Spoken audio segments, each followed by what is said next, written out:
Be looking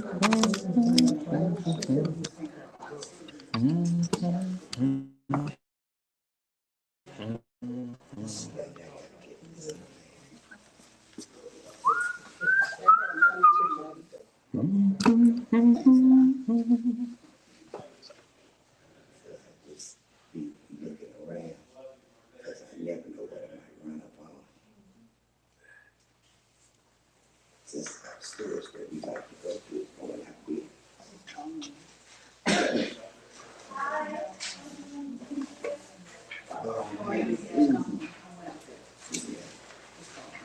That's what Juliet was telling me. Different things. I don't know the way that. I said, they feel like most stores feel like they have market. Yeah, that's what I told him, but he was saying, well, you know, they marked down stuff. I said, well, they told us they were not going to mark down.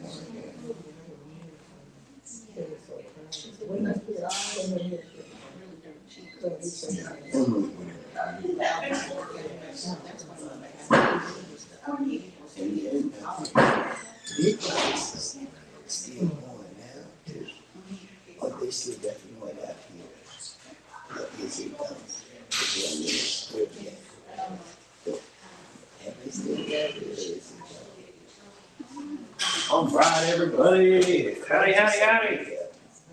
How we doing, y'all? I think I scared some people off after our cardiovascular seminar.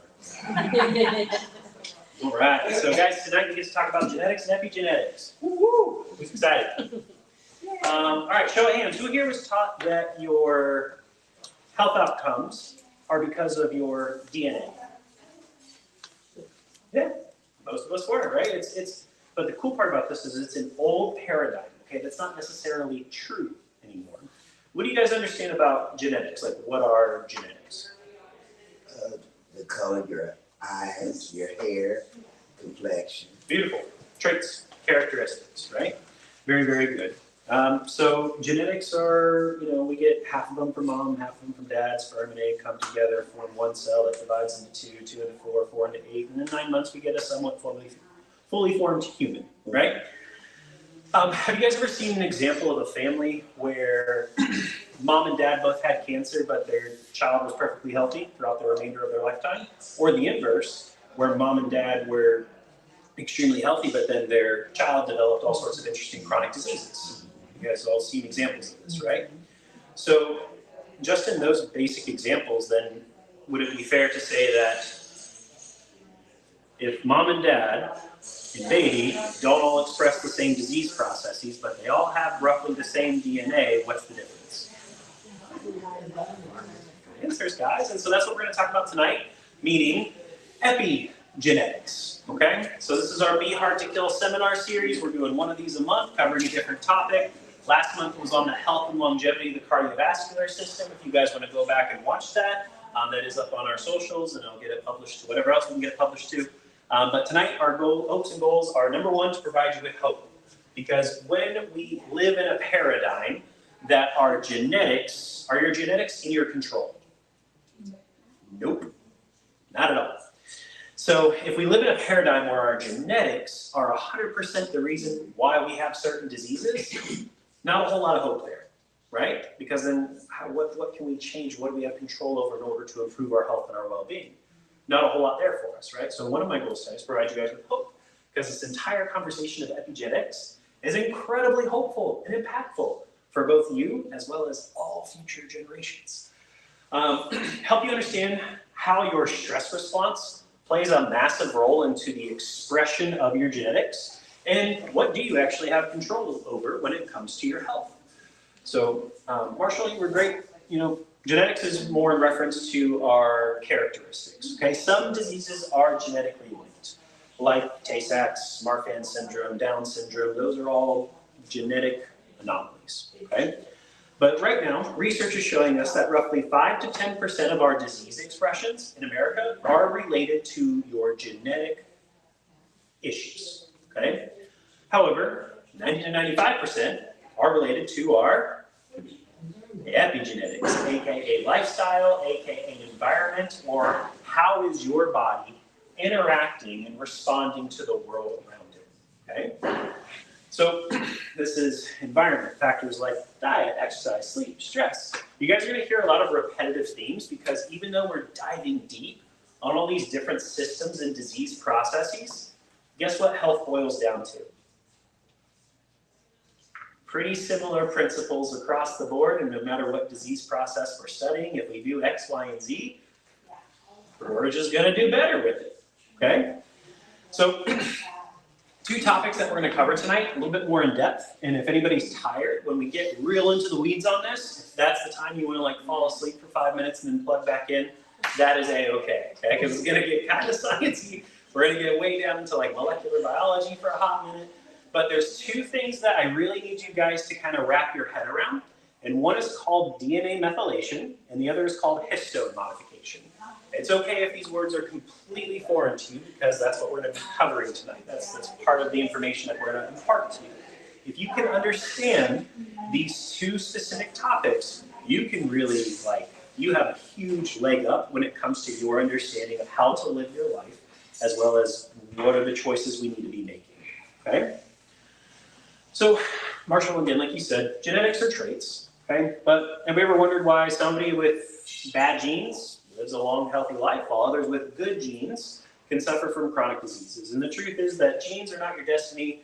That's where epigenetics comes in. Epigenetics, what that means is that your DNA is your DNA, right? Can't do a whole lot to change that. However, things attach, things bind to your DNA.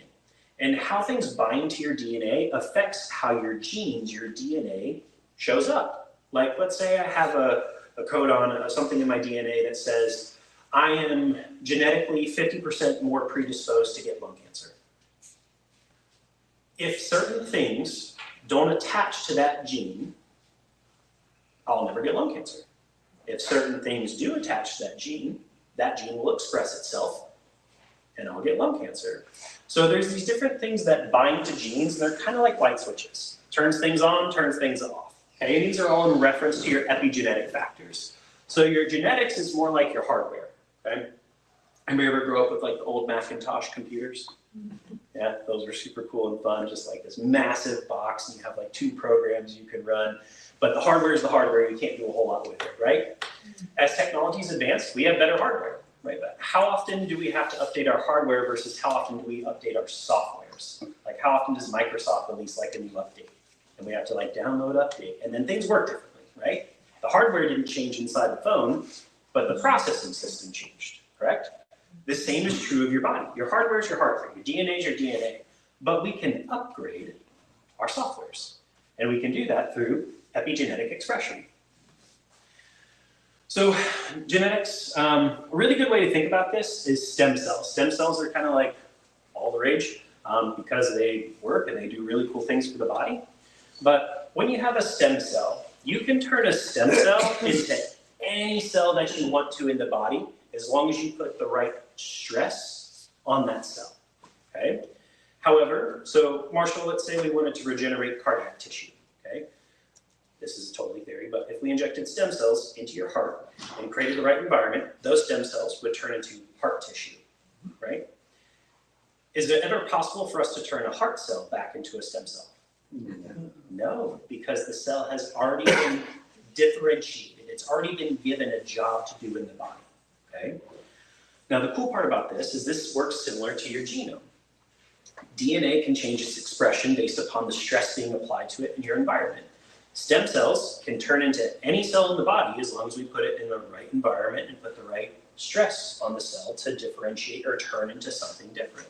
Does this concept kind of make sense to you guys?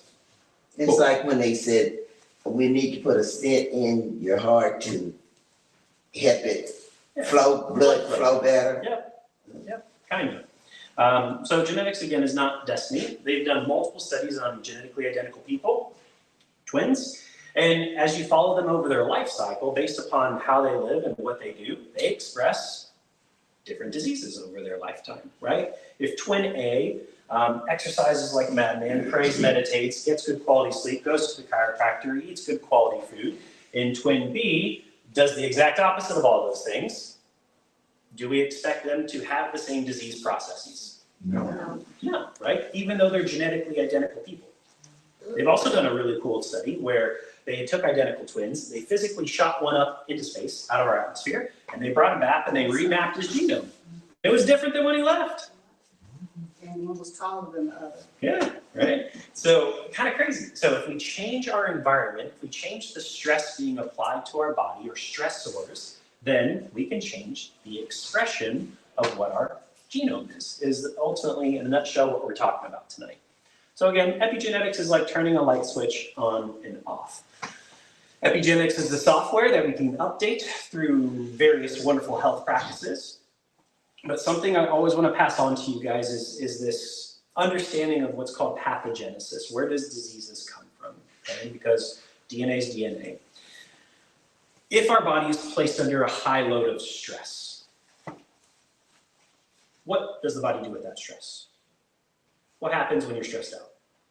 Inflammation. Nice. Yeah. So in a high inflammatory state, inflammation is very good for the body. We need inflammation. Inflammation is necessary to coordinate functions and to help our body to heal and recover.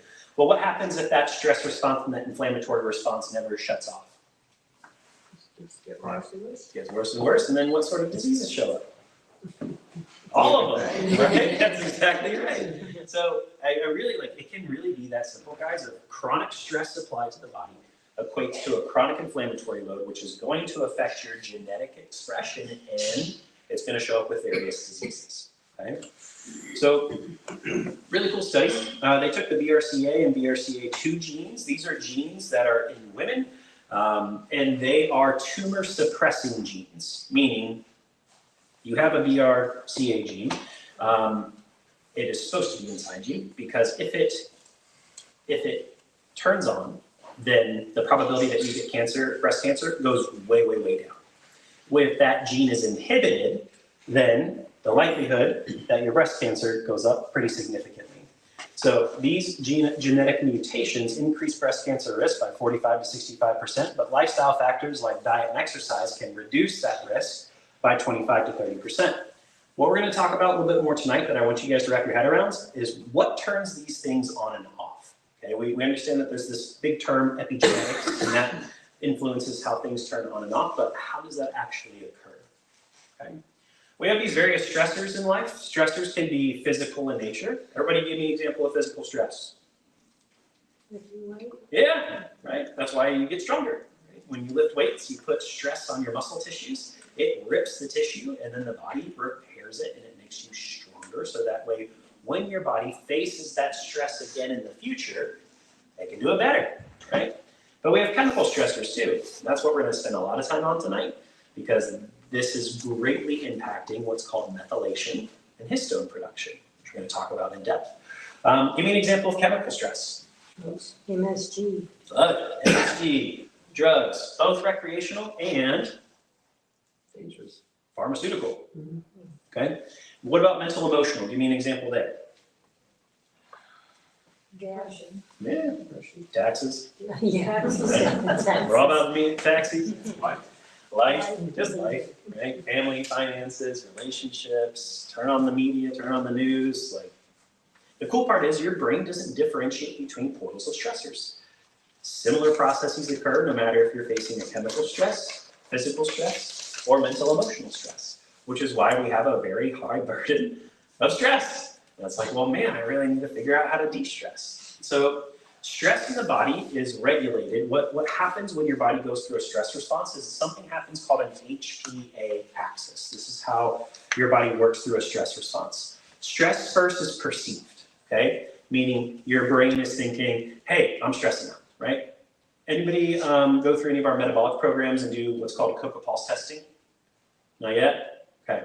So this is a way, so Coca pulse testing works by you put food in your mouth and you start to chew on it. The enzymes in your saliva and the receptors in your teeth, once those things start to interact, because this is how our body tells us if we're being poisoned or not, your pulse pressure will start to spike, even before you swallow the food. So you can actually test yourself for food irritations and food sensitivities by looking at your pulse rate as you interact with food, which is kind of cool. So your brain is the first thing that perceives stress, okay? And it's happening in the hypothalamus. Your hypothalamus is grand central station. All data, whether it's visual or sensory or vibration, all data passes through hypothalamus and then goes to different parts of the brain for like various checks and balances. So everything that ever happens to you has to pass through the hypothalamus, okay? If the hypothalamus is receiving stimuli or information that's like, this is not a good situation to be in, then that is going to pass information to your pituitary. Your pituitary is a little gland that lives up in your brain. It's right inside your sphenoid. Your sphenoid is a biaxial bone that we can actually work on, which is kind of cool for cranial structures, specifically in infants, and influence that gland. But the pituitary gland releases all sorts of cool hormones. But the pituitary gland will release something called corticotropin-releasing hormone, which is going to go down to the adrenals, and your adrenals produce things like adrenaline and cortisol. Everybody knows cortisol. Cortisol is our stress hormone. If we have a whole lot of cortisol, what happens in our body? Stress, inflammation, and disease. Yes, nice job, okay? So elevated cortisol levels, though, cause something called DNA methylation. Any organic chemistry people in here? Yeah, I know, right? Preparing for this, I was like, whoa. I had to go like way back in the book. I was like, man, okay, developmental biology, embryology, genetics, organic chemistry. I was like, I remember there's something about a methyl group, but I can't. I was like, oh, that's right. Like, it was a really good refresher for me. So we'll talk about this in just a second, but elevated cortisol, when you're in a high stress state, how does your immune system perform? Better or worse? When you're in a high stress state, how does what's your blood pressure do? When you're in a stress state, what happens to your respiration rate? When you're in a stress response, what happens to your reproductive function? Does it go up or down? Down. When you're in a stress response, does your digestive system get more efficient or less efficient? Less efficient. Honorary doctors, guys. You already got this. Like, everybody have a great night. So we all know how stress impacts these different systems of the body. But again, that chronic stress mechanism, if we don't shut that thing down or turn it off or get the brain back to a rested state, then all these various systems are impacted. What I want to do tonight is take this down a little bit closer to more like the cellular or molecular level, so that way you understand why your choices of the products you use, how you interact with the world, the mattresses you sleep on, the perfumes you use, the makeups you use, like all these different things, drinking out of a plastic bottle versus a stainless steel bottle, and what impact is this actually having on you, okay? So, interesting study. McGowan et al., 2009, suicide victims with a history of childhood abuse had epigenetic changes in cortisol receptor genes. Kind of interesting. So we're going to talk about transgenerational stress tonight too, and early childhood stress, because both of those things impact your body's HPA axis and what's happening at the level of your DNA. Transgenerational stress, meaning if grandma was in the Holocaust and she lived in an extremely stressful environment and situation, that changes the genetic structure of her eggs. Okay. So our reproductive material, our body will start to code that material to prep our offspring to grow in an environment that's going to be highly, highly, highly stressful, so that way they can succeed. Okay? Because if we grow a human that is not prepared to adapt to the Holocaust, they're going to fail real fast. Okay? So if our ancestors were in highly, highly, highly stressful situations, it is going to change basically what's inside the egg and the sperm and predispose that child to having higher or lower states of disease burdens. So the choices we make today and how we influence our own stress response and how we handle what's called methylation and histone production is going to impact what shows up in our child and what shows up in their child. Kind of crazy, right? So, but this is not, again, correlated to genetics, it's about epigenetic expression, what's attaching to the DNA.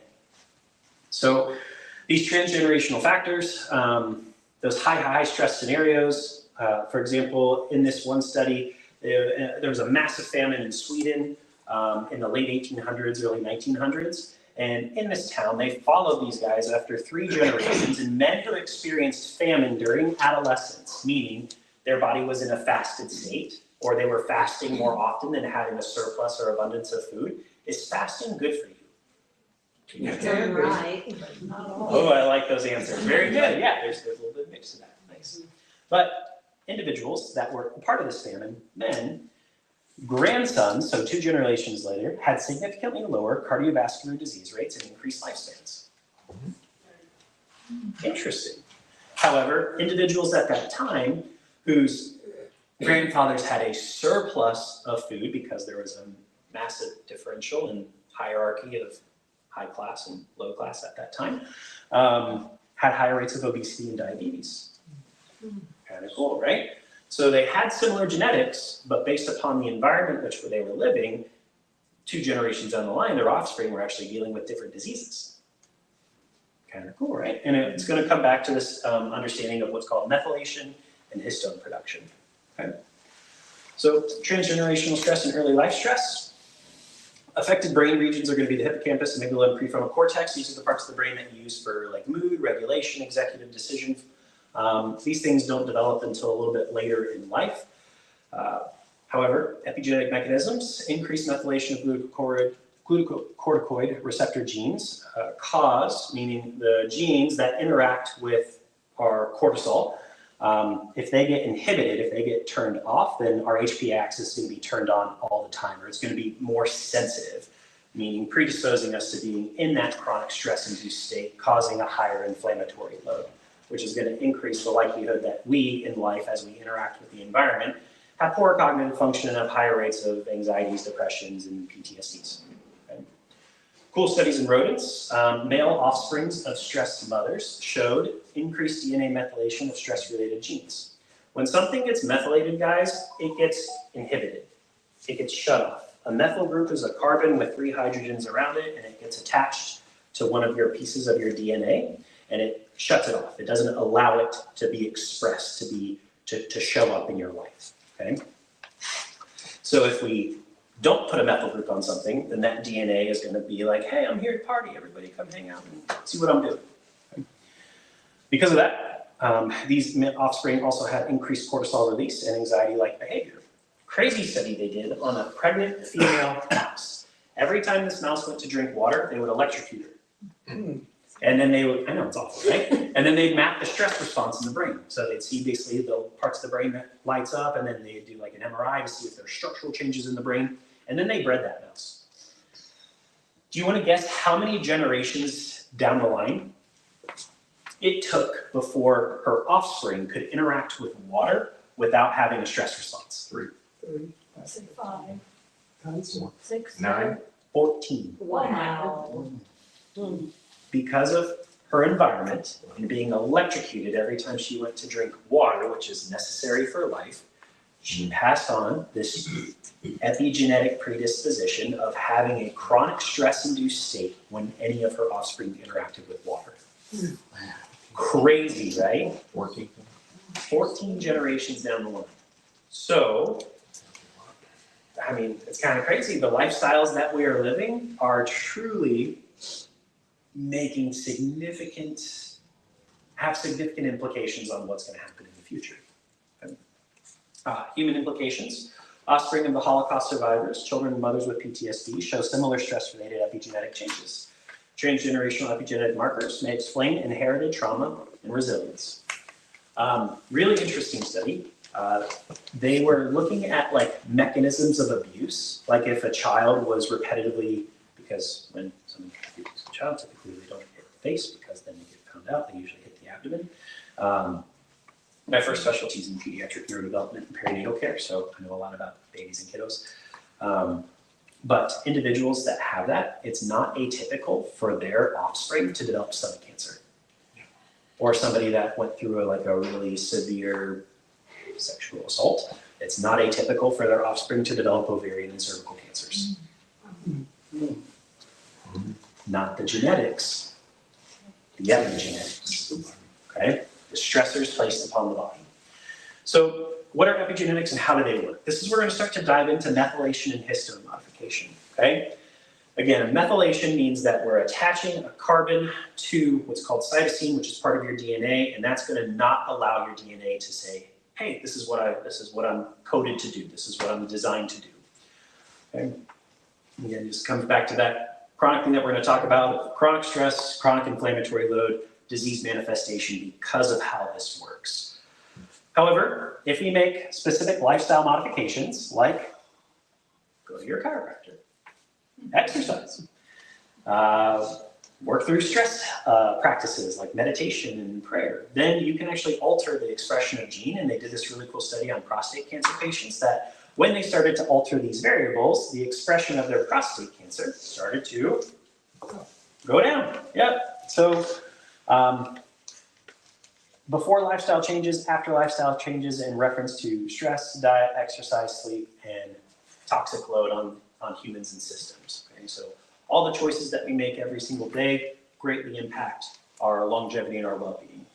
DNA methylation is a chemical process where the methyl group is added to a cytosine, DNA-specific locations. Your DNA is paired together and it's wrapped in a helix. Do you know that if you stretch out a single strand of DNA, do you know how long it would be? 6 feet. Okay, but how small is it? Yeah. Microscopic, right? Because they're wound so tight around something called histones. Okay, histones is what holds and binds and compresses the DNA into a really, really, really small structure. How tightly wound a histone is influences how open your DNA could be to different molecules and bindings. Okay? If the histone is very loose, then the DNA is more susceptible to express. If it's bound really, really tight, it's less susceptible to express. So methyl groups are like molecular tags that attach to the DNA, and they shut off what that genetic code is supposed to be doing. Okay? So we talked about the BRCA gene a second ago. It is a tumor suppressive gene. So what happens if we attach a methyl group to that gene? It stops it from suppressing cancer, which means the probability that you're going to develop breast cancer is extremely high. Yeah. So it's an inhibitor. It shuts something off. Okay? Increased methylation causes gene good. Decreased methylation, gene great. In a nutshell, this is what's happening inside all of us. When we have normal, healthy methylation, this turns genes off that shouldn't be active, like cancer-promoting genes, because some people are coded or more genetically susceptible to develop certain cancers, which is why we want the body to bind methyl groups to it, okay, to say, no, thank you. But the only way that's going to happen is if we do certain things. Okay? Abnormal methylation, hypermethylation, meaning if we're attaching too many methyl groups to too many genes, then we're shutting too many things off that are designed to keep things healthy, like tumor suppressive genes and stress response genes. If I methylate one of my genes that influences my HPA axis, then I'm going to be way more ramped up and stressed out all the time. If we have an oncogenic or tumor-producing gene, and we don't methylate it, increased cancer risk. So where does methylation come from? How do we influence methylation?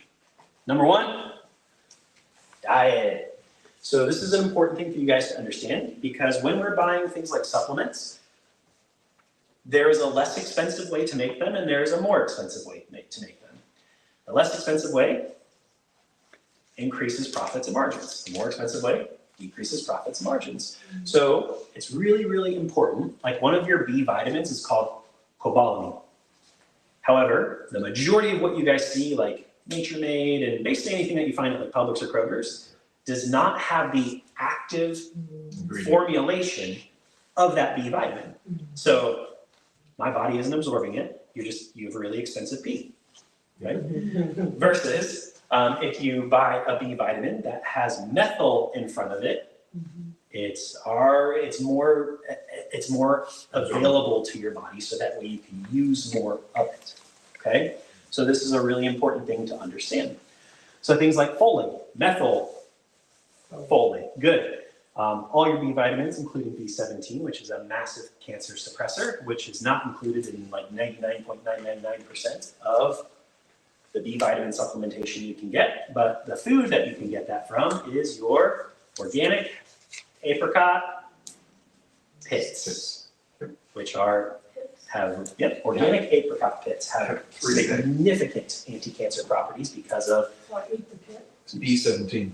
the seed inside the pit, not the hard pit. Yeah, because of having a large amount of B17. Okay, they've actually done really cool studies on this. If anybody watched the shows about blue zones, like people in the world that live the longest and have the best expressions of health, there are certain populations around the country or around the world that apricot pits are like a normal part of their staple of their diet, and their cancer rates are like nil. Back in the 80s, it was called Laetrile. So. Laetrile? Laetrile.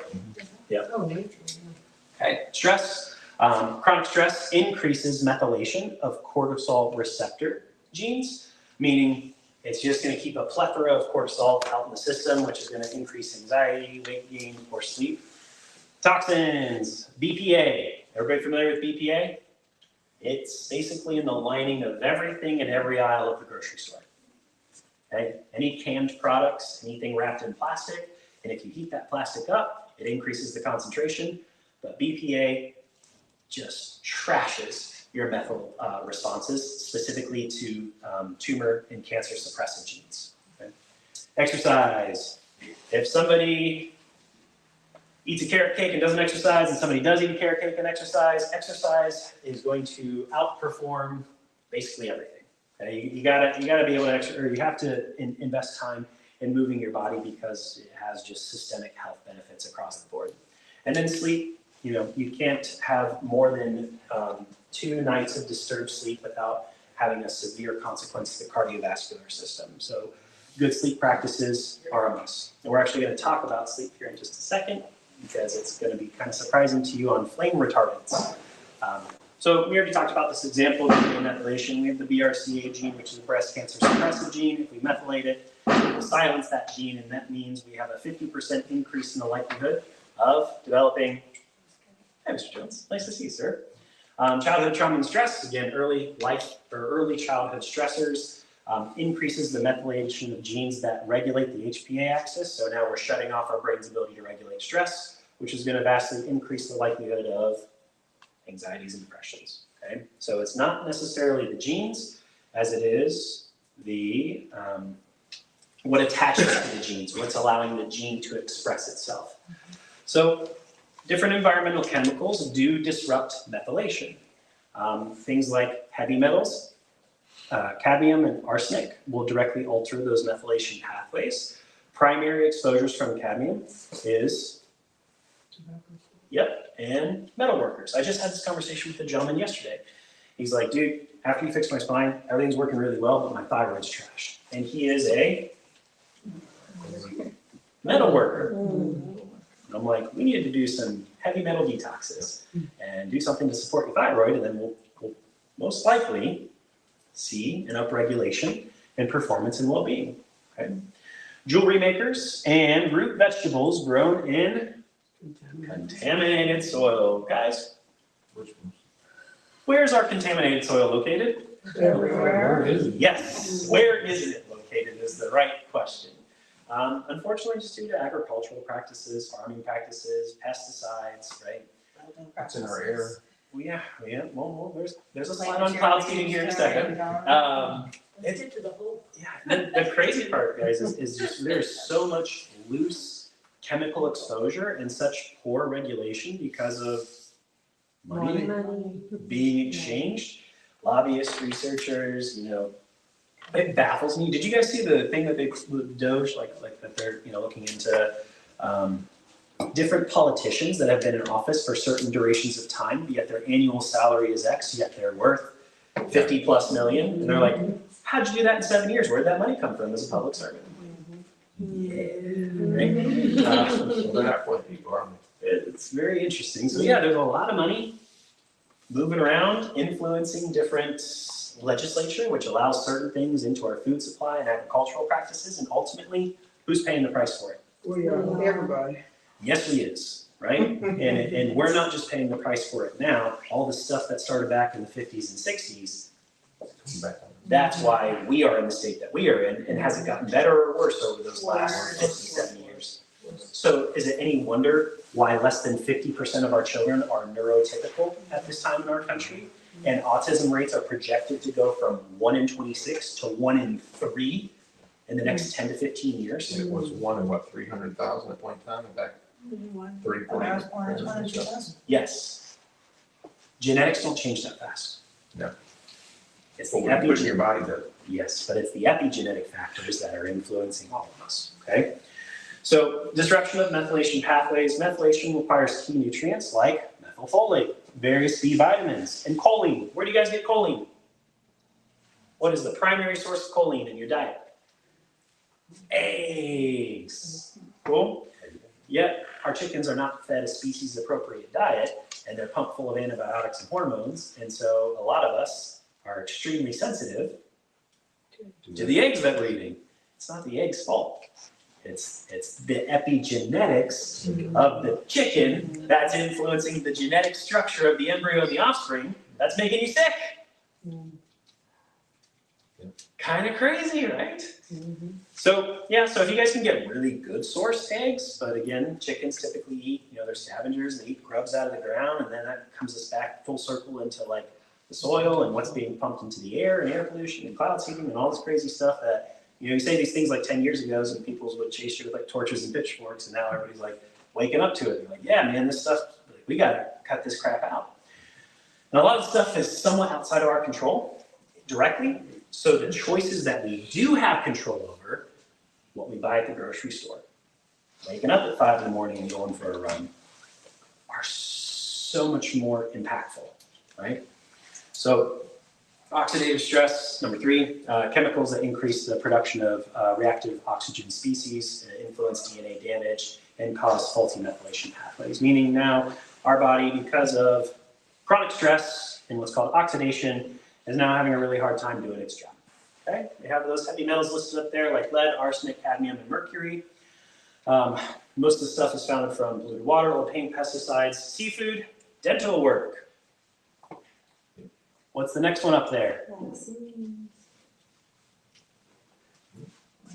Has anybody ever actually read a vaccine insert? Like from front to back? No. All like 80, 100 pages. I actually have it posted here. We're going to read it together in just a bit. Okay? Because section 13.1 of every single vaccine states that this product has never been tested for carcinogenic, mutagenic, or tetragenic effects. Meaning what? You should take a vaccine. Meaning what? What does that mean? What's carcinogenic effects? Its influence on cancer, cancer suppressive genes, cancer regulating genes in the methylation process. What's in every single vaccine as an adjunct to increase to expand the lifespan of the product and also increase the absorption?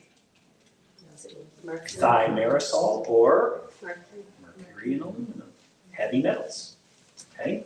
Which also dysregulate, break down, and cross the blood-brain barrier and cause neurodegenerative conditions like A+. Nice job. Cool. Again, you say this stuff 10 years ago, burned the building down. But now it's actually making its way onto our governmental bodies and floors. Yes, I'm excited for what he's trying to do. So Reynolds et al. Found that arsenic exposure caused hypermethylation of tumor suppressive genes. So arsenic, do you guys know which food is extremely rich in arsenic? It's in the casing surrounding rice. Okay? Brown and white rice, the actual, like, have you ever seen like the husk come off like the rice? It's in the husk. The husk has extremely high levels of arsenic. Okay? Wild rice, a little bit different than brown and white rice in reference to arsenic levels. Okay, so you want to be careful in where you're sourcing your rice from. Cool. Pesticides like glyphosate and organophosphates. Everybody should know this one because there was a massive class action lawsuit around it.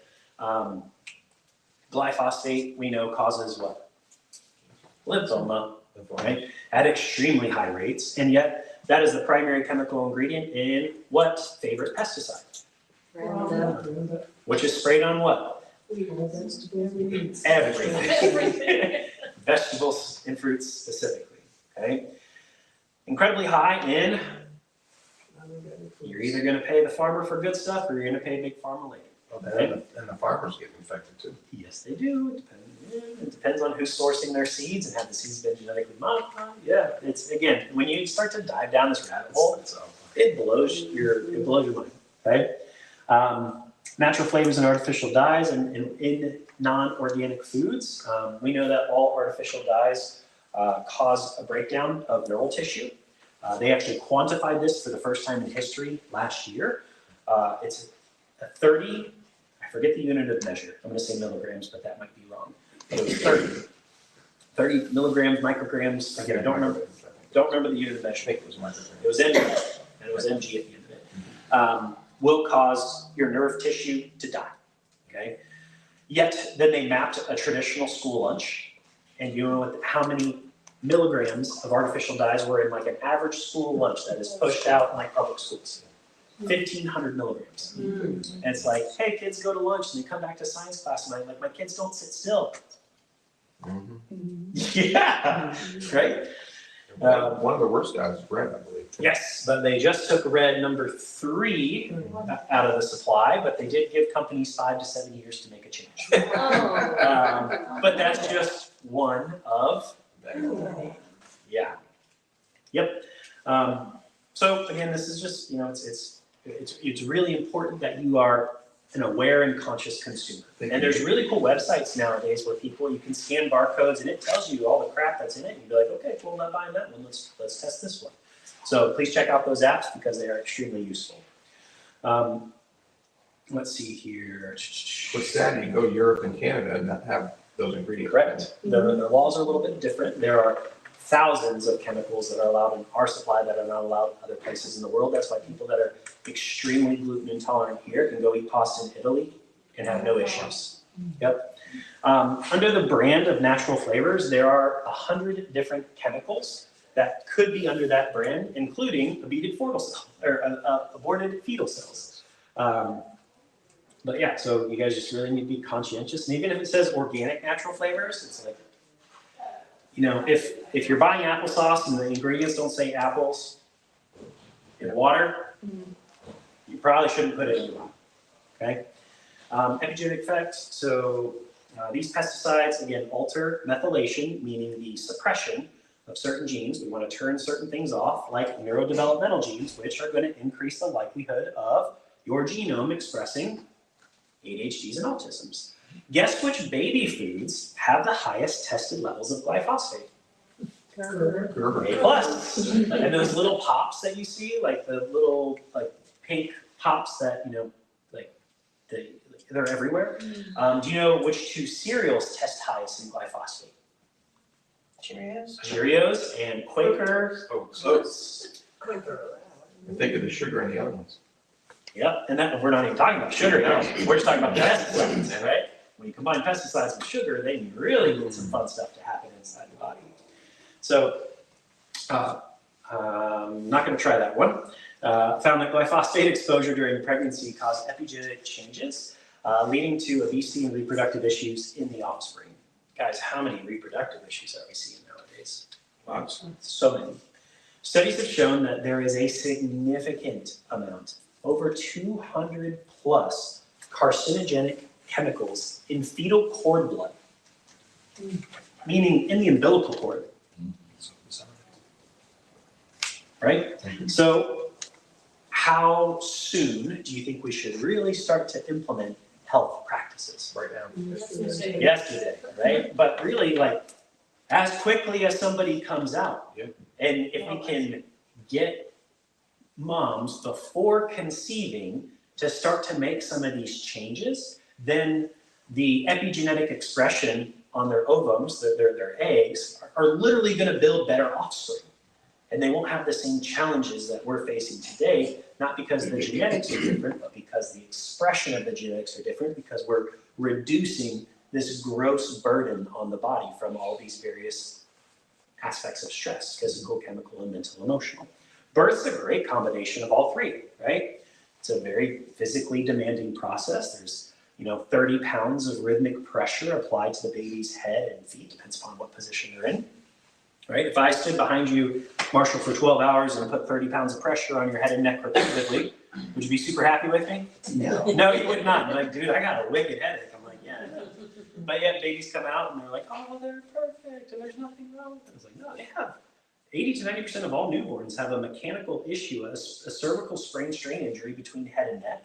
And this starts to influence suck, swallow, latch, head position, control, which ultimately is going to influence how information gets to the brain and pediatric neurodevelopment. So that's why my first specialty is in pediatric neurodevelopment. Love taking care of kids, because if we are trying to get to the root cause of health concerns and we want to create a shift in health, we need to start, not that I don't love caring for adults, Old people. but we've got 5, 6, 7, 8 decades of wear and tear, plus whatever happens transgenerationally, right?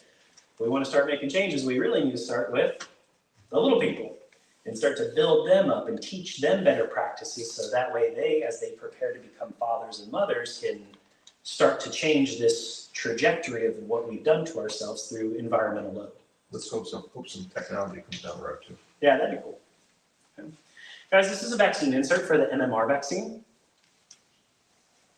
Just hang in here with me. Because, like, I read this whole thing earlier. Let me find it. Activation of, so meant to be for individuals 12 months of age or older. However, contraindicated to use in individuals who are receiving immunoglobulins. Do you know what immunoglobulins are? Or where they come from? Other people. Breastfeeding. How many infants are still breastfeeding at the age of 12 months? Not a lot. Not anymore. My daughter did. She went You through say it. we breastfeed our kids, well, we breastfeed all of our children. Hey, I'm on there too, okay? I'm part of that process. I just go for the fun stuff, and I'm there changing booties. So like some children breastfeed to the age of 2. But when we induce this, because immunoglobulins come through the expression of breast milk, that's what helps build the microbiome and the competency of your immune system. But we're giving this to 12 months olds. Contraindicated, right? And then if we come down here, dosage and forms and strengths contraindications, contraindicated to be used in pregnancy. However, where does it say? Somewhere in here it says, give to pregnant women. Yeah. Kind of blows you away. And then section 13.1 of every single vaccine in the insert will say, this product has never been evaluated for carcinogenic, mutagenic, or if you find the right one, it'll say tetragenic effects, or how it influences DNA and DNA expression. Every single one. RFK is the only person in the last 30 years to successfully, there's a Supreme Court case on this, to successfully prove this and say there has never been an effective study in the last 30 years or a double-blind placebo study or how this stuff interacts with kids or pregnant women. If you can look at the Amish community though, they'll tell you right there, they don't take vaccinations. Yes, and their incidences of autisms and cancers are 0. pretty much. We have air pollutions, so if we start to get a little more spacey and talk about things like cloud seeding, which is a real thing, you can give it a Google, there's a patent on it. Basically things that we spray up into the clouds in order to influence how much rain and snow that we get, to alter weather patterns, to grow more food. Like this is a normal process that's been around for 15 to 20 years now. Cloud seed was back in the early 1900s. Cool. So it's been around a long time, but basically we're trying to manipulate the weather to influence our environment, and we're doing that typically through, it's an iron-based, it's heavy metals basically, to cause more accumulation. But this influences methylation and influences histone modification. Flame retardants, or PBDEs, found in furniture, electronics, and building materials. Mimic thyroid hormones, so they disrupt the endocrine system and cause developmental issues. Guess what furniture you spend, sometimes with no clothes on, for 6 to 10 hours a day? Mattresses are blasted with flame retardants. They're required to, by law, because if somebody falls asleep, their house doesn't burn down. That was the excuse that you used. However, most of us sleep, in more limited clothing, right? And so does your skin absorb things? Mm-hmm. Yes. So what do? You buy a mattress that isn't blasted with flame retardants. Those, okay. So Avocado. I thought you were saying that. Avocado is a mattress brand that doesn't blast the mattresses. Yes, we bought one a while back. These are hemp mattresses too. I believe so. I Yep. believe there's something. But we bought an avocado mattress I think right after we got married. Like on the internet? Or? Yeah, super comfy. But yeah, so just trying to reduce. When we started popping out babies, my wife got like real. We gotta burn this down. Get this out of the house. If I spray this perfume on me, we get my baby cancer. She's not wrong, but I was very thankful that we started these changes. But this is why, guys. This is what the data shows. Okay, these flame retardants affect brain developmental genes, causing lower IQ and increased risk of autisms and ADHDs. Zing found that PBDE exposure caused hypomethylation, meaning not enough shutting down of thyroid receptor genes, leading to thyroid dysfunction or an overt, so hyperthyroidism. Alcohol and tobacco, cancer by the ounce. Direct exposure through consumption and secondhand smoke impairs methylation because alcohol impairs your and your liver. And your liver is incredibly responsible and impactful for the formulation and utilization of your B vitamins. It's very resilient, but you keep on bombarding it. It is, and it can repair itself in miraculous ways. Amazing. Dandelion root tea, extremely beneficial for that. Okay, and our liver also stores typically a lot of parasites or liver flukes, and you can help yourself get rid of those things by doing. Hold on to your seats. Coffee, Enemas. but you have to be careful what coffee you use, okay? Because coffee is also filled with a lot of mold and mycotoxins. So there are specific, I know, crazy, but they actually did this back in World War II. And there's really cool literature on it. They used it as a pain suppressant response, but the vasculature of your colon directly is upregulated to the liver and the hepatic pole. So that's how it works, okay? But coffee enemas you will poop parasites out. It's kind of crazy. So anyways, exposure to alcohol, tobacco, epigenetic effects, increased methylation of tumor suppressive genes. So we're shutting off our ability to fight cancer. Altered methylation of fetal development genes, meaning lower birth weight, more developmental issues. Zellinger found that smoking caused widespread hypomethylation of inflammatory and cancer-related genes.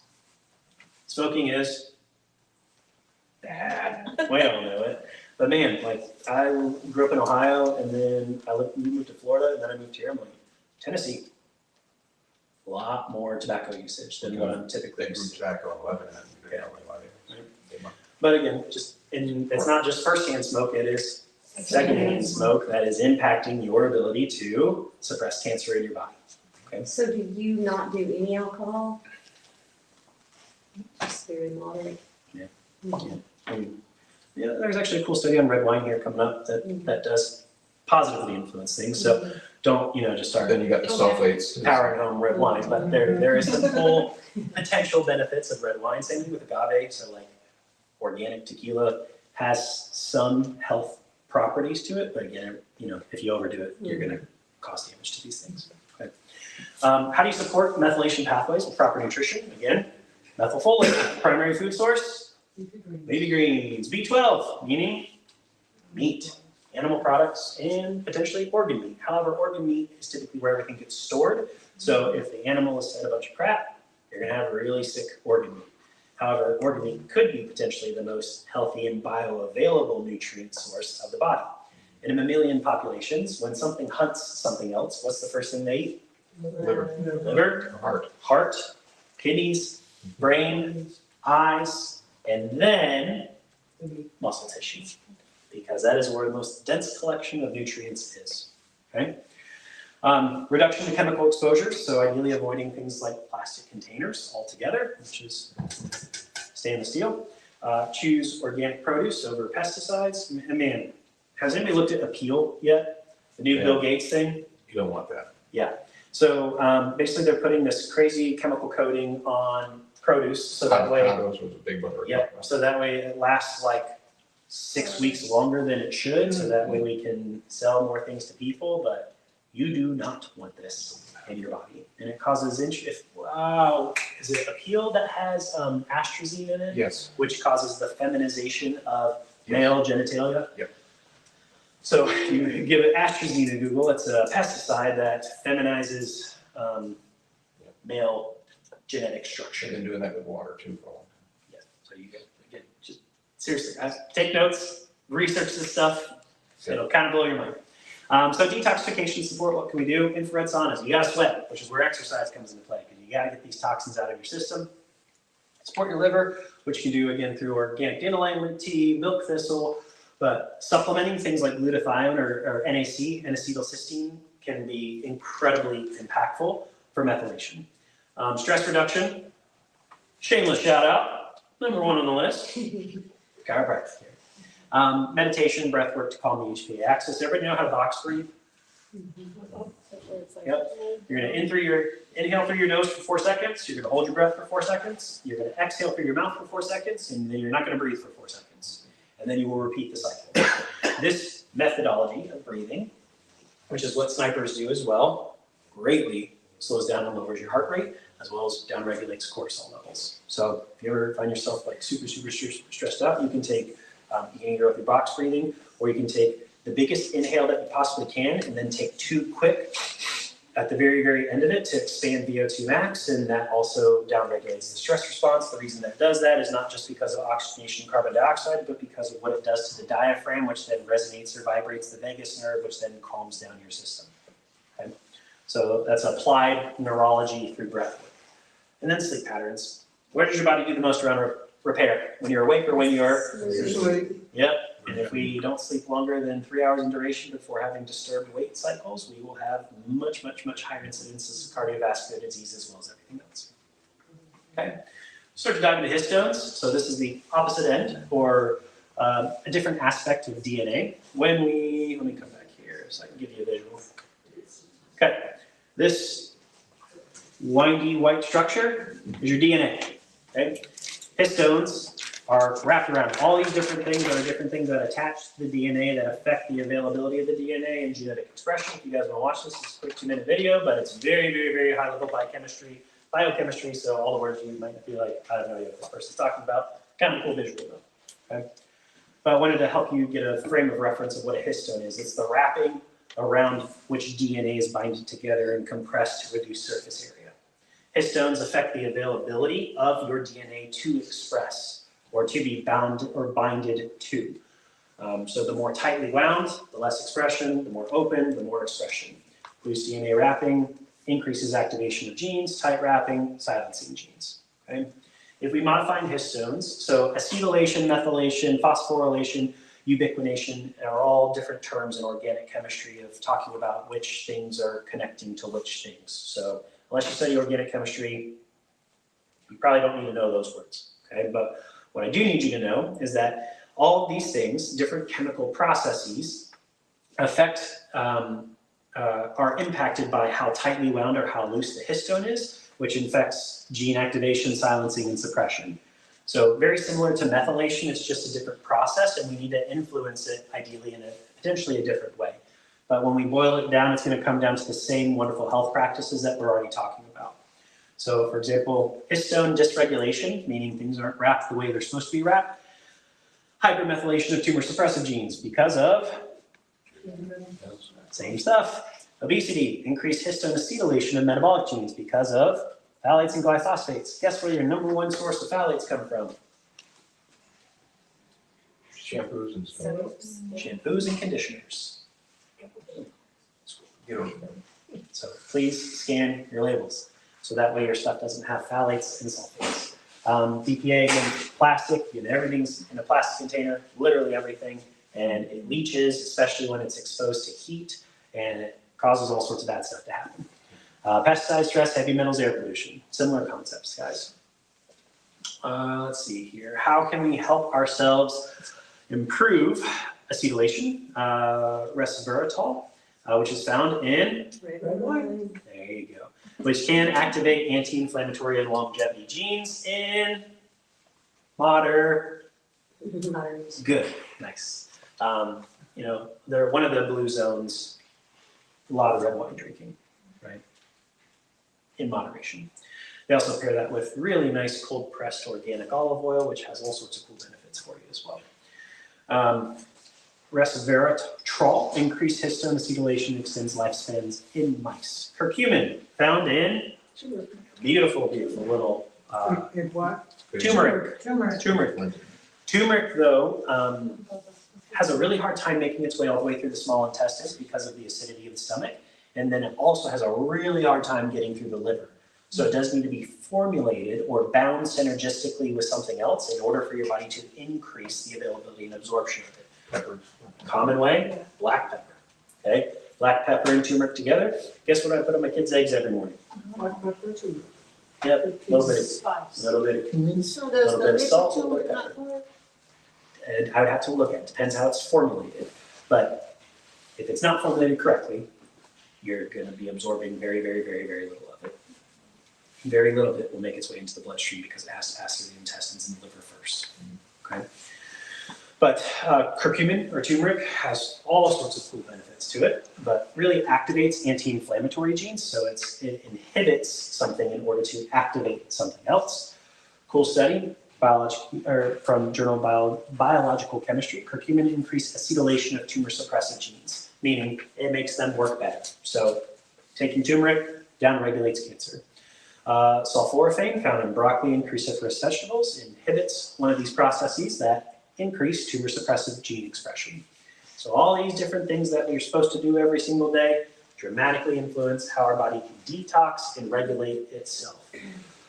Green teas also help improve that process, but just like with coffee, tea leaves in general in nature are going to decay, right? So usually to stop that process, we have to blast them full of shelf stabilizers and pesticides. So you gotta be careful on which teas you're buying.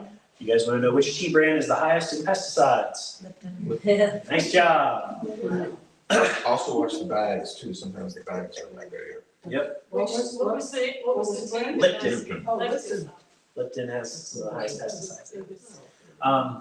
Garlic, my grandfather, Grandpa Simon, was diagnosed with, I can't remember the cancer because I was very, very young, but I swear to you, the man literally wore a garlic necklace and ate cloves of black garlic, and guess what?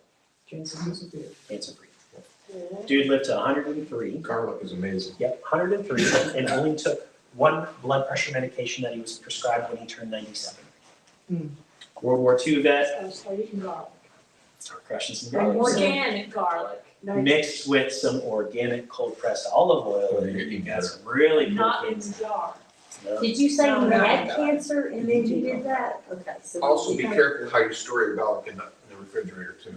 How do Now, you you do that? said black garlic? Black garlic is a little bit different, and it has more anti-cancer properties than white garlic. Most of the white garlic that we get is sourced from a different country, and actually I think it's bleached. I think the garlic is literally bleached in order to get it to be shelf stable and last longer periods of time. Balancing histone methylation, so natural ways to do that. Again, you're going to come back to similar things. Folates, my brain. Betaine, found in beets, spinach, and quinoa. Quinoa is the only sprouted grain that has a full complex of amino acids as well. So if you are not a meat eater, which I would discourage you, you need to be eating protein. Quinoa is a great way to increase your available amino acids and your protein consumption if you are more of like a vegan vegetarian, okay? However, these things increase methylation of stress response genes, meaning by eating those foods, we get better at adapting to stressors. Really good products if you guys don't like eating beets. We have a product here called Vasapro. I drink it every morning, and it makes a significant difference in impact on your cardiovascular system and well-being. Also, from a consumer standpoint, there's a product called Super Beets. It's very, very popular. I haven't dove into the formulation of it a whole lot, but I do have some individuals that just take that, and we do test the nitric oxide levels, and they test pretty good. So I think it does work, but I'm not quite sure on the chemical makeup of the product, okay? How can we continue to encourage proper histone phosphorylation? Magnesium, omega-3 fatty acids, found in, well, ideally healthy fish, not farm-raised, ideally wild-caught, but with what we're pumping into the ocean. That's getting a little bit more challenging. Nuts and seeds, Brazil nuts. You want to kind of stay away from your peanuts and your cashews. They're much more modified, blasted with pesticides, much more commercialized. Whereas your like black walnuts and your Brazil nuts have way better health properties and have a much better balance of protein to carbohydrates. Your peanuts and your cashews much higher in carbohydrates than proteins. Okay, so you're getting a lot more sugar than you are protein.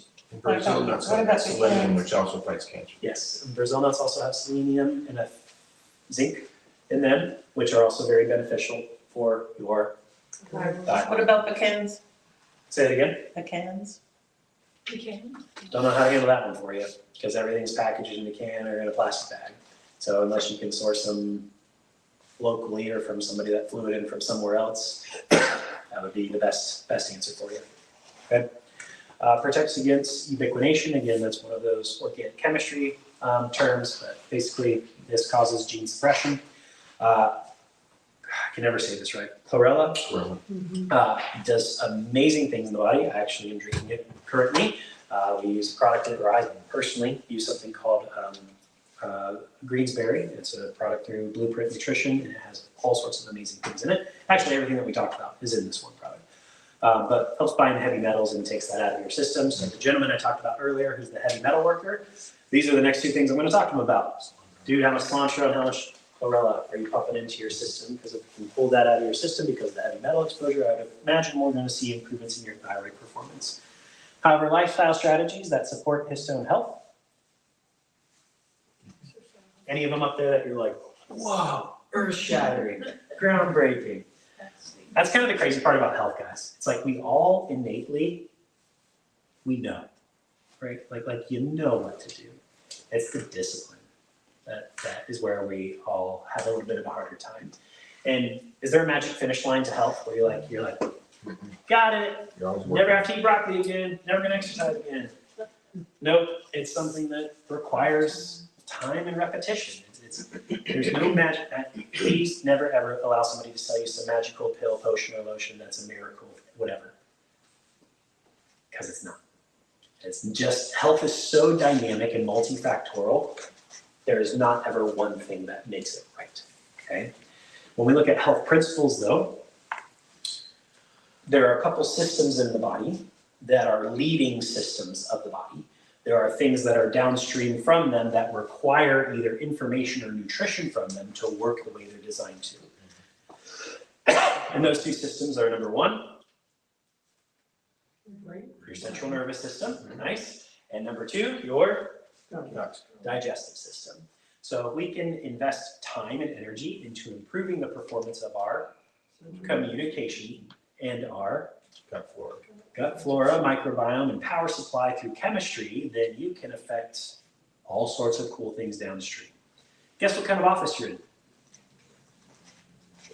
A chiropractor's office. Yeah. What do chiropractors do, guys? Work on your, what part of your body? Spine, which accesses the central nervous system, because how joints are positioned and move ultimately influence receptor activity, okay? The highest quantity of data that your body floods your brain with. So if your joints are out of proper position, not moving effectively, then your mechano and proprioceptors, which are again are the largest quantity of receptors in the body, that tell your brain, hey man, this is what's up, this is what I need you to do, okay? If we get crappy input, we're gonna get crappy organization and crappy output. You ever play the game telephone growing up? Or you say something, and by the time it gets down to Mr. Jones back there, I told you that I think your sweater's really nice, and he heard Dr. Evans got to use the bathroom really bad, right? Completely different stories. So if our spine's all jacked up, by the time information travels from our toes through all these different relays and receptors, it gets to our brain through the hypothalamus, which is trying to assess all this stimuli coming in to check it for safety or non-safety or self or non-self. And then that pumps out the HPA axis, then you're going to be in that chronic stress response. So that's why people who get adjusted within 20 minutes, if you can measure this in your blood chemistry and your saliva, your biomarkers for stress, that's why after you guys get adjusted and you walk out the door and the sun's out and you guys like, they're like the nicest people in there. Why are they so nice all the time? Like, it's because we get adjusted, man. It's very well-regulated individuals because we have a very healthy HPA axis because every time you get adjusted, boom, you reset that stress response, which now is going to influence histone and methylation across your body at a DNA level. Kind of cool, right? And you're like, but I came here because my neck hurts. I know. We're gonna fix that, or your body's going to fix that for you. But there's a lot of cool side effects of chiropractic care. And this is why we talk about this stuff. And you can't just adjust somebody into health. I used to have that paradigm in my head when I was a new graduate. It is a really important mechanism, but I have adjusted people that have continued to poison themselves, and we haven't gotten a whole lot of anywhere, right? Because their primary portal of stress was chemical stress. And unless we change that variable, we are not going to downregulate that inflammatory response, and your wins are going to be short-lived, okay? So health is a practice, and chiropractic is a piece, a valuable piece, an important piece, but a piece of that puzzle, okay? Guys, your medications, just like your vaccines.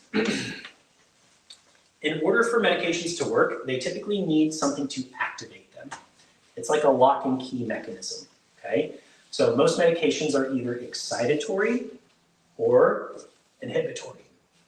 They either make something work better or faster, or they want to shut something off, okay? Just like methylation and histones, right? We want to inhibit or we want to express. Various medications, because they need to use things from your body to be activated, like let's take statins, for example, a statin medication. Statins rob the body of what? CoQ10, which is necessary, vital for muscle function and cognitive performance. So that is why people on statin medications, what's the #1 fastest complaint they have? Doc, my legs are cramping at night. You are depleted of CoQ10. Is your heart a muscle? Guess what it needs? We put people on cholesterol medication to help them prevent what? Heart disease. So sad. High blood pressure medication is not good. Do you see the logic in that? Yeah, because they want money. And if you would like to revisit these conversations, you can check out the longevity of the cardiovascular system. Okay, but antacids deplete the body of B12. Antacids, also acid reflux, is not an acid problem. It is typically the opposite. You are not acidic enough because we don't have appropriate liver function and enzymatic function, which then depletes the body or lowers your hydrochloric acid, which then does not allow for the feedback mechanism to the brain to occur, which keeps the sphincter from the esophagus to the stomach open, and then the acid shoots back up into the esophagus. 99.999% of the time, acid reflux is because you are not acidic enough. There's a really cool book on this called Why is Stomach Acid Good? Check it out. But antacids just trash the system. And I was a chronic abuser of those until I learned how to do things differently. That was 18 to 21. Yeah, just making bad lifestyle choices. You kind of literally Yep. Metformin depletes the body of oral contraceptives, deplete the body of all these V's do what? Methylate. They're responsible for methylation, which does what? Inhibits certain genes that may lead you to cancers and diseases. Yep. So guys, what are you gonna do about it? You can do one of two things. And this is typically what we see in our consultations. This is usually like we get to this point in our conversation of like, okay, how can we help you? What do you want? You know, I'm just gonna keep doing my thing and especially pop me a couple times and everything's gonna get better. It's like, nope, we're not that kind of office. We are not temporary pain relief, okay? We want to get to the root cause of your health concerns and help you to repair those issues so that way we can all just have the best expression of life. Because we're all in the same boat, guys, and after doing thousands and thousands of consultations, all of them boil down to basically the same goals. What do we want? Healthy, happy, longevity, independence. Because we don't want we don't want longevity without freedom and time, right?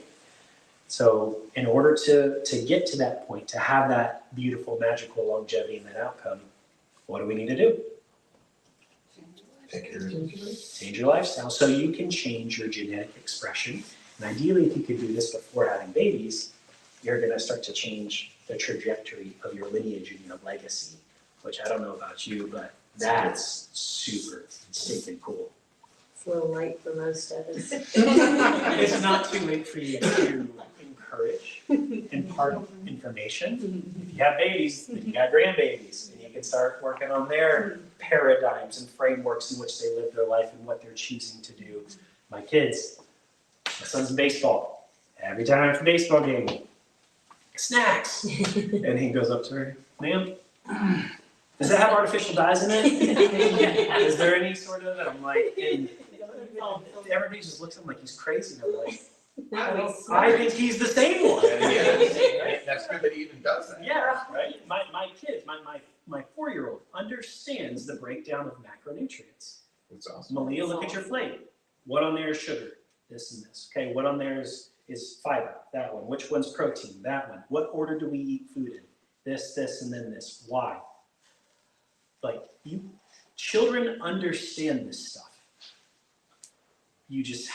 But do they want to do it? No. But whose responsibility is that? They don't have a prefrontal cortex yet, right? The parent has to show the discipline to model the behavior and build the framework for the child to succeed. Okay? And that's, again, something that we're all just struggling with, that discipline and that accountability. And that's where, again, the success in health is going to lie. So option number 2, take control of your life.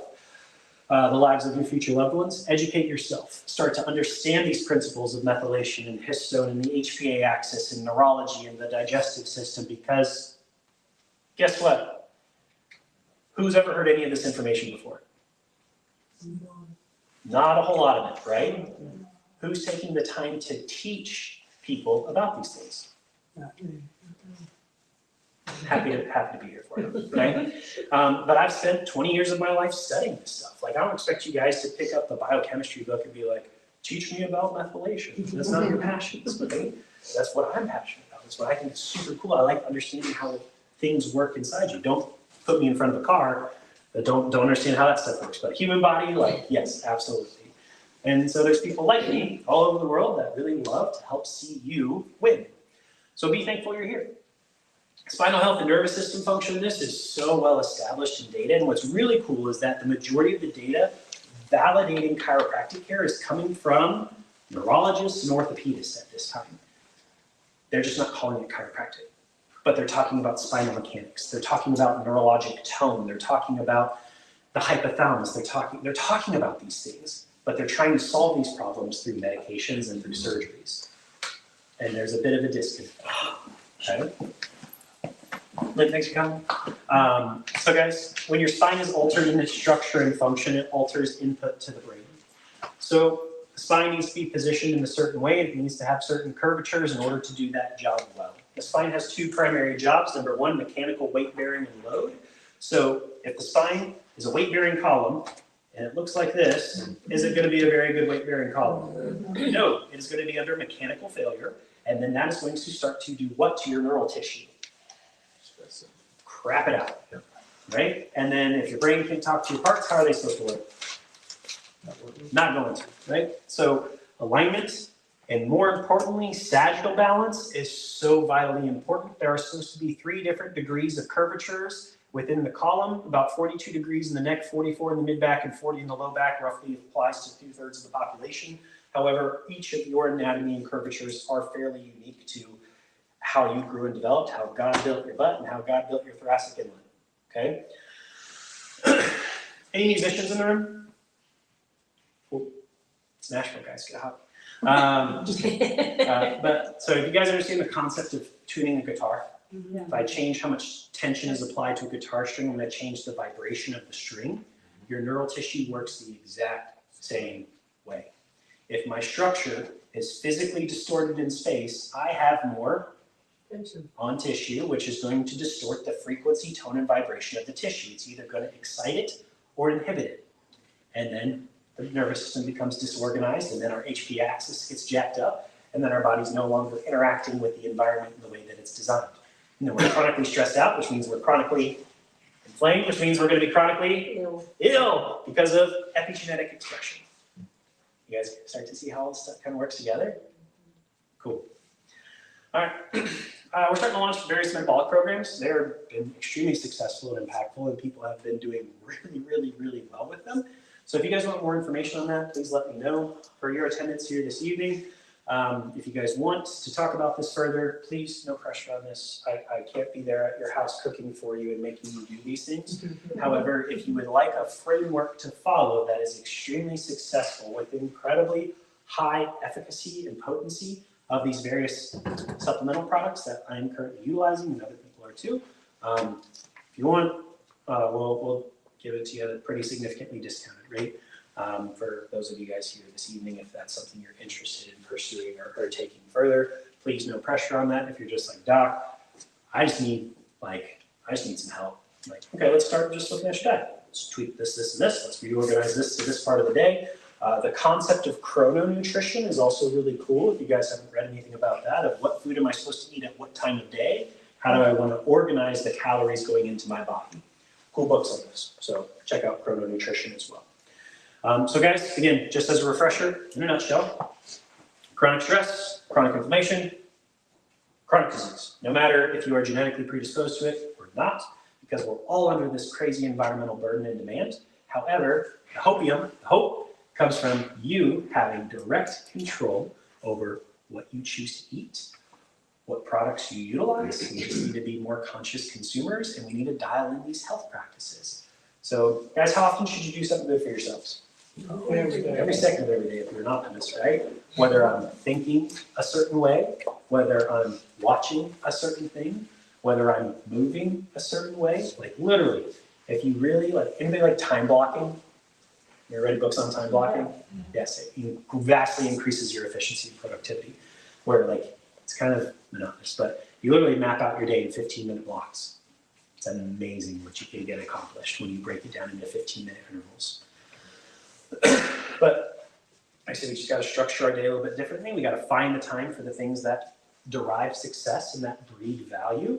And if we invest our time in those things, invest our resources in those things, then ultimately we're going to get where we want to get to, which is a life that is rich, abundant, and we get to leave a cool legacy for those coming behind us, which is hopefully what we're all trying to do together. So please go out and pass this information to your loved ones and to your kiddos and to all those wonderful people that mean the most to you. And if they are not here getting cared for, I challenge you, it doesn't have to be here, by the way, but get them into a chiropractor's office so that way they can start improving the health of their spinal column and having somebody feeding into them these wonderful health practices that we talk about on a very routine basis. When you guys lay on the table, if I've ever cared for you, what's the first thing I typically ask you?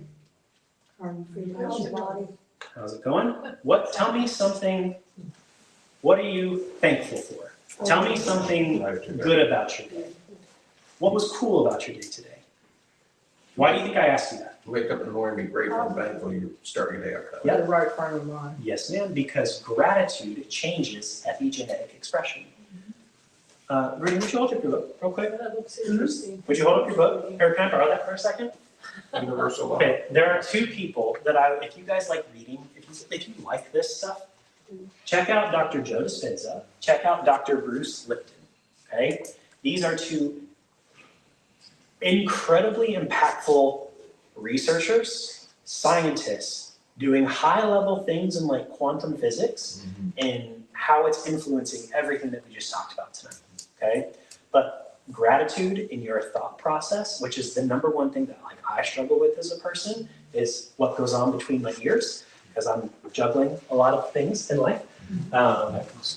Yeah, but man, your mindset, every high earner, high performer I've ever come in contact with, the number one repetitive theme is what they feed their mind with and how they think and how they talk to themselves. The law of attraction, universal law. What you think is what you will get. You guys ever read Jack Canfield's Success Principles? Yeah.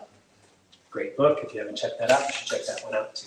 Well, guys, I hope this was a blessing to you this evening. Next month, guess what we're talking about? It's April. It's autism Awareness Month. So we're going to be doing our advanced workshop on neurodevelopment, which was my specialty. So I'm really excited to talk about that. So we're going to do an advanced workshop on neurodevelopmental disorders. How does the brain actually grow and develop? What does it need to grow and develop? So we hit the cardiovascular system. We're hitting genetics. Next month we'll be hitting the nervous system. We'll keep diving into these guys and hitting these different topics. If you have a specific topic you also want me to research and do something on, let me know. Happy to do that for you. But all of you guys, we just want to be a resource and a blessing. We have positioned ourselves in the marketplace and the community to truly be a leader, because we are one of 3 offices in the state of Tennessee that is certified and accredited in true non-surgical spinal correction. So what we do here is quite unique. Most of the time when people move away, they're like, hey, can I find somebody like you? And I'm like, I'll try really hard. It's a weird combination of things that we like to do and study. So if you guys have family members, friends, loved ones that you want to send into the office, please do so. We'd love to care for them. And we also have really cool giveaways and things like every month too. So if you guys want to, yeah, t-shirts, giveaways. Last month, one of our patients referred her husband and then her kids and then her mom and then her grandpa all came in. And so we pulled a winner at the end of the month, and then they got a $150 gift card, and they got to go to have like a date night out at Urban Nectar Canteen. So you do cool things and give back to you guys all the time. So please just, if there's people in your life that you want to positively impact and they need to hear this stuff, let me know. Also, if you guys like this stuff and you want it in a more condensed format, you want me to come to like your business and like talk to like your HR people or like do like corporate wellness and longevity, I like this. So that would be super fun for me. We do that like once a week, and I'd love to do that for you. So please just let us know how we can continue to positively influence your life, provide you with value, and ultimately help us all to live a happy and healthy life. Cool? Perfect. Have a good night.